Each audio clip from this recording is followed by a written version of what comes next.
하나님 말씀은 열왕기하 4장 8절에서 16절까지의 말씀입니다. 열왕기하 4장 8절에서 16절입니다.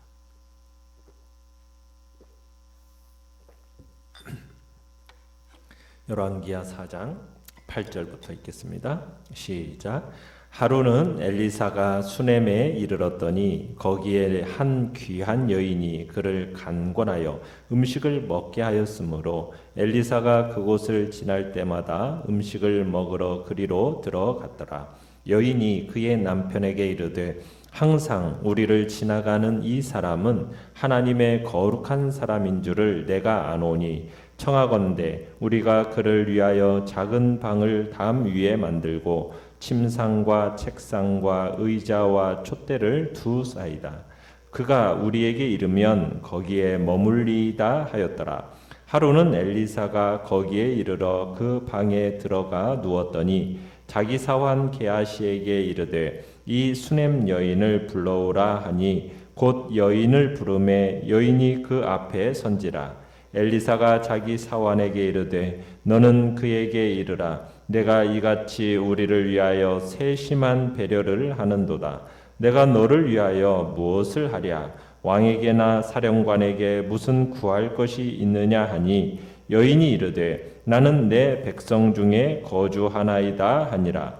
엘리사가 이르되 그러면 그를 위하여 무엇을 하여야 할까 하니 게하시가 대답하되 참으로 이 여인은 아들이 없고 그 남편은 늙었나이다 하니 이르되 다시 부르라 하여 부르매 여인이 문에 서니라. 엘리사가 이르되 한 해가 지나 이때쯤에 내가 아들을 안으리라 하니 여인이 이르되 아니로소이다. 내 주 하나님의 사람이여 당신의 계집종을 속이지 마옵소서 하니라. 아멘. 오늘 말씀의 제목은 섬김이 가져다준 축복이라는 제목으로 말씀을 나눕니다. 오늘 본문에 수넴이라는 지역이 나오는데 이 수넴이라는 지역은 이사갈 지파에 속한 성읍으로서 이스라엘과 갈멜산 사이에 위치한 곳입니다. 엘리사가 주로 이 갈멜산에 거주하면서 왕도인 이 사마리아 그리고 북이스라엘의 별국이 있던 이스라엘 이곳을 오가게 되는데 그때마다 이 수넴이라는 지역을 지나가게 되었습니다. 그런데 이 수넴의 한 귀한 여인, 귀한 여인이라고 하면 또 부유한 여인이라고 할 수가 있겠는데 이 부유한 여인이 엘리사가 그곳을 지날 때마다 잘 섬겨주었습니다. 자, 내용관찰문제 1번을 보시면 수넴 여인이 엘리사에게 어떤 친절을 베풀었습니까?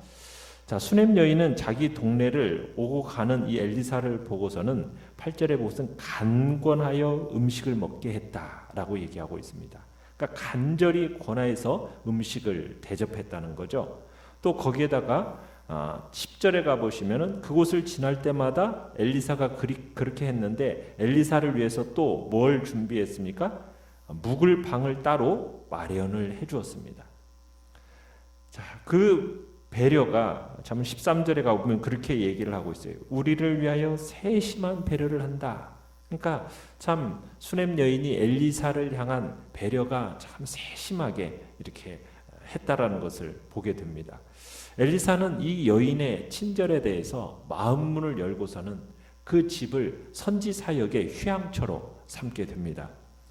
자, 엘리사를 위한 이 수넴 여인의 지극정성이 마침내 엘리사의 마음도 감동을 시키게 됩니다. 그래서 엘리사는 이 수넴 여인의 친절함에 답례를 하고 싶어해요. 뭔가 좀 답례를 해주고 싶은 그런 마음이 들어서 여인을 불러서 이야기를 합니다. 13절에 보면은 내가 너를 위해서 무엇을 해줄까? 왕에게나 사령관에게 무슨 구할 것이 있느냐? 이렇게 질문을 던집니다. 묻습니다. 자, 엘리사가 이렇게 말한 이유는 엘리사가 그 당시에 왕이나 사령관에게 요구를 어떤 협의를 할 수 있을 만큼 큰 영향력을 지니고 있었다라고 우리가 볼 수 있는 겁니다. 자, 그런데 이 엘리사의 질문에 수넴 여인의 대답은 뜻밖의 무엇입니까? 13절에 보면 뭐라고 답변을 합니까? 나는 내 백성 중에 거주하나이다. 이렇게 대답을 하고 있습니다. 나는 내 백성 중에 거주하나이다. 이 말은 뭐 자신이 왕이나 사령관에게 뭐 도움받지 않고도 살 수 있다라는 그런 말이기도 하고, 또 자신은 하나님의 백성의 공동체 가운데 소속되어 있으니 그것으로 만족합니다. 이런 말의 의미이기도 합니다. 그러니까 엘리사의 제안을 아주 공손하게 거절하는 표현인 거죠. 그러니까 이런 수넴 여인의 대답을 볼 때 수넴 여인은 정말 이 엘리사 선지자를 대접함에 있어서 아무 대가도 바라지 않고 순수한 마음으로 대접했다라는 것을 알 수가 있습니다. 그리고 이 또 수넴 여인의 이 말 속에서 하나님이 택하신 선민 중에 한 사람이 되었다는 사실만, 그 하나만으로도 더 바랄 것이 없습니다라는 그런 의미로 우리가 볼 수 있는 거죠. 그러니까 이 수넴 여인은 자신이 하나님의 백성이 되었다라는 이 사실에 참으로 얼마나 큰 자부심과 긍지를 가지고 있었는지를 짐작할 수 있게 하는 겁니다. 그래도 엘리사는 뭔가 좀 고마운 마음을 표현하고 싶은 겁니다. 그래서 뭘 해주고 싶을까 이제 살피면서 그의 엘리사의 사환인 게하시에게 여인의 형편을 살피도록 이제 이야기를 하죠. 자, 내용 관찰 문제 2번을 보시면, 자, 수넴 여인이 당한 어려움은 무엇이었으며 엘리사는 그 문제를 어떻게 해결해 주었습니까? 자, 그때 엘리사의 사환 게하시에가 이제 그녀에게는 뭐가 없다라고 고합니까? 아들이 없다 이렇게 고합니다. 그러니까 자녀가 아마 없었기 때문에 이 수넴 여인에게 있어서는 이 자녀에 대한 매우 간절함이 있었을 것입니다. 그런데 이 여인의 남편이 상태가 어떤 상태입니까? 늙었다고 그랬어요. 너무 늙었어요. 그래서 이 남편으로부터 자녀를 얻기에는 현실적으로 불가능했고, 그래서 포기한 상태에 있었던 겁니다. 자, 그런데 사환 게하시를 통해서 아이가 없다는 사실을 알게 된 이 엘리사가 여인이 이제 아들을 낳기를 하나님 앞에 기도를 드립니다. 그리고서는 엘리사가 여인을 불러서 뭐라고 예언을 해줍니까? 16절에 보면 한 해가 지나 이때쯤에 내가 아들을 안을 것이다. 이듬해 아들을 낳을 것이라고 예언을 해줍니다. 자, 이 대답에, 이 말에 수넴 여인은 이 엘리야의 예언에 대해서 뭐라고 답변을 하고 있어요? 아니로소이다. 내 주 하나님의 사람이여 당신의 계집종을 속이지 마시옵소서. 이렇게 대답을 합니다. 공연한 기대를 불어넣어서 자기를 그렇게 위로하려 하지 말라고 지금 이야기를 하고 있는 거죠.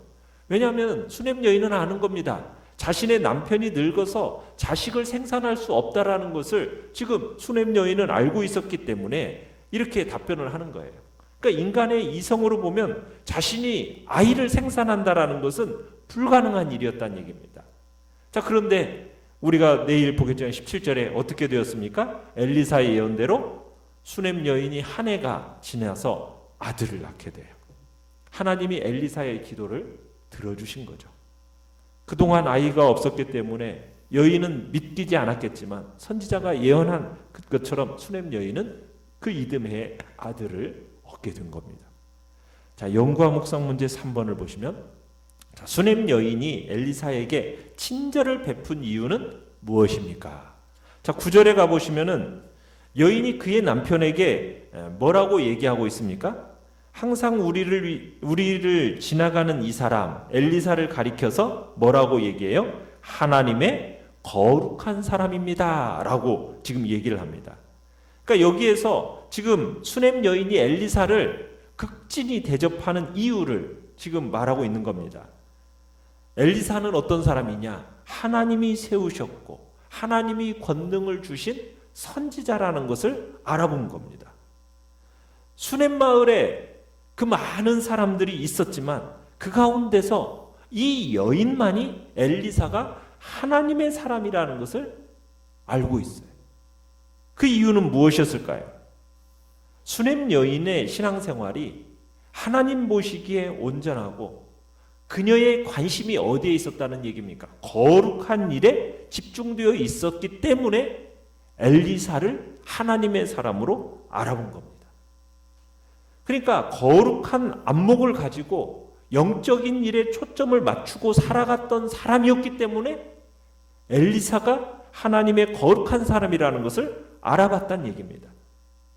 하나님은 그로 인해서 이 여인에게 엘리사가 누구며 무엇을 하는 사람인지 깨달을 수 있는 영적인 안목을 허락하신 겁니다.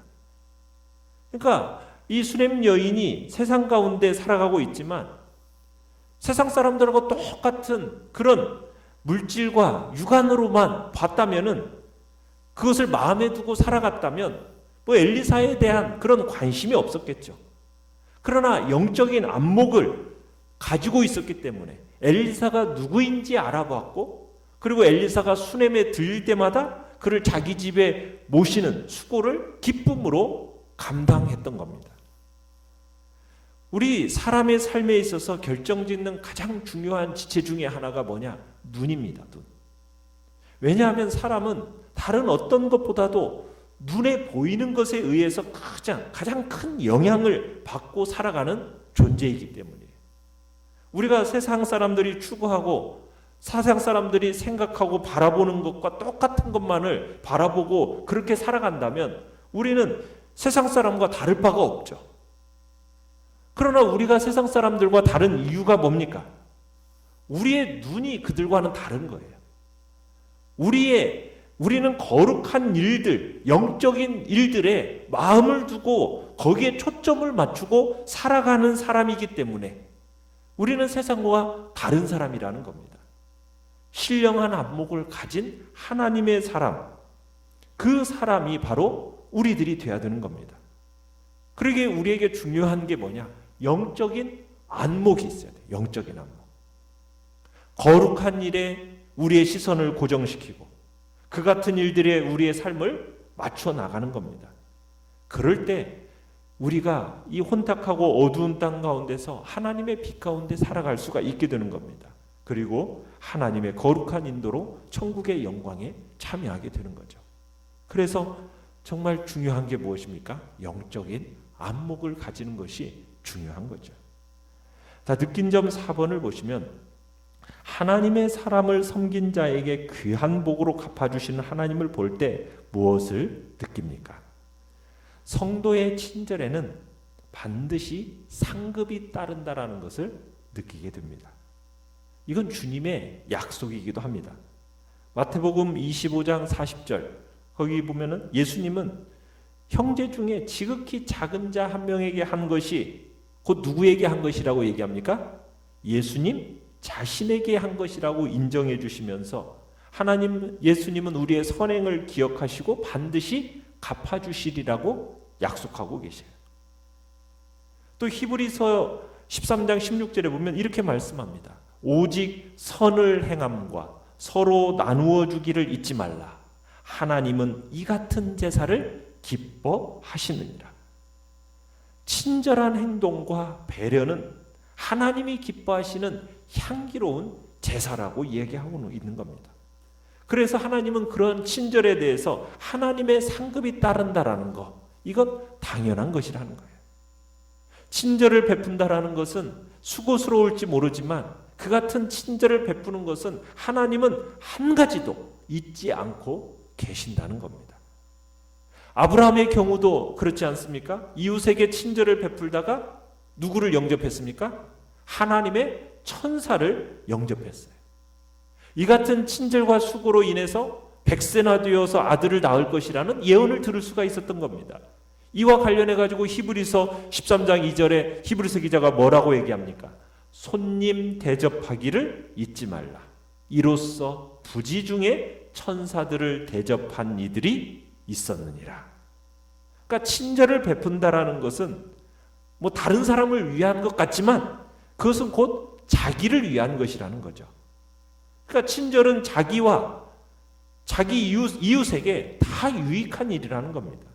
그래서 친절과 자비는 우리의 이웃과 함께 거하시는 하나님께 또 드리는 또 다른 모습의 헌신이고 또 성도가 마땅히 드러내야 할 아름다운 삶의 자세라고 우리에게 말씀하고 있는 겁니다. 결단과 적용 5번을 보시면 하나님은 나의 섬김과 선행을 기억하시고 이 땅에서든 하늘나라에서든 반드시 보상해 주심을 믿습니까? 나는 얼마나 다른 사람의 필요를 실제로 돕고 있는지 돌아봅시다. 오늘 나의 손으로 무릎으로 누구를 섬기겠습니까? 자, 오늘의 기도 같이 읽겠습니다. 시작. 지체들을 사랑으로 섬기고 영적 지도자들을 위해 날마다 기도하는 사람이 되게 하소서. 아멘.